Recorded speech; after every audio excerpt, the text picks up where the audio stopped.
Moi, c'est Madame Stéphanie Lejimbo-Baté. Je suis la directrice exécutive de l'ONG Initiative Noire for Africa. Je fais partie des membres fondateurs de cette organisation, dont je suis la fondatrice. Au départ de cette organisation, nous étions 4, une femme et 3 hommes que nous avons mis cette organisation en place. Je travaille sur plusieurs domaines dans tout ce qui concerne l'accès au changement climatique, l'environnement, l'autonomisation de la femme, l'éducation et le leadership.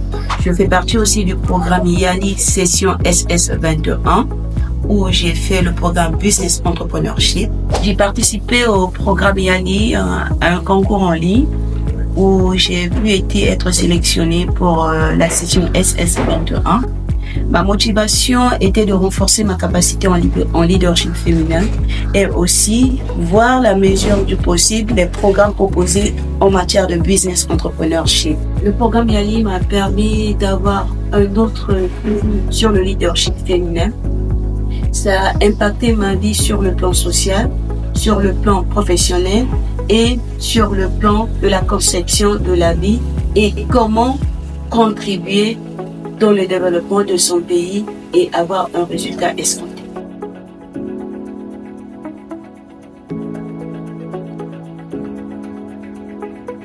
Au travers YALI, je pourrais dire que j'ai une autre vision de la vie, une autre vision de ma capacité professionnelle à pouvoir m'adapter dans les situations difficiles, à pouvoir comprendre l'autre et accompagner le maximum des personnes que je côtoie dans le milieu professionnel.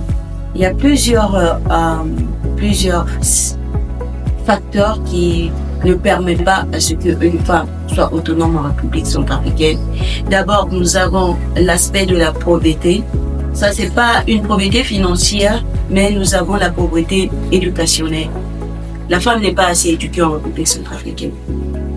Et aussi, nous avons nos coutumes et mœurs qui n'ont jamais changé, qui s'améliorent mais qui ne peuvent pas être changées. Je ne pense pas que les politiques actuelles soutiennent l'émancipation féminine. Elles soutiennent l'émancipation à part entière sans se soucier des impacts ou des vices que subissent les femmes à nos jours. Nous continuons à vivre dans le cas de viol, dans le cas des dénuis de ressources, nous continuons à voir la maltraitance des femmes au travers les hommes. Nous continuons aussi à voir les exploitations des femmes pour ceux qu'ils ont dans le besoin et à ce qu'on peut dire des mariages forcés. Donc à ce jour, la place de la femme n'est pas encore vraiment valable au sein de la société centrafricaine. Un dernier message pour mes jeunes sœurs. Être YALI, c'est une passion. Être YALI, ça veut dire que je suis en mesure d'apporter un plus à mon prochain pour garantir l'avenir de demain. Et je demanderai à mes jeunes sœurs de ne pas se figer dans le passé et d'être large pour pouvoir contribuer au développement du centre YALI à Centrafrique.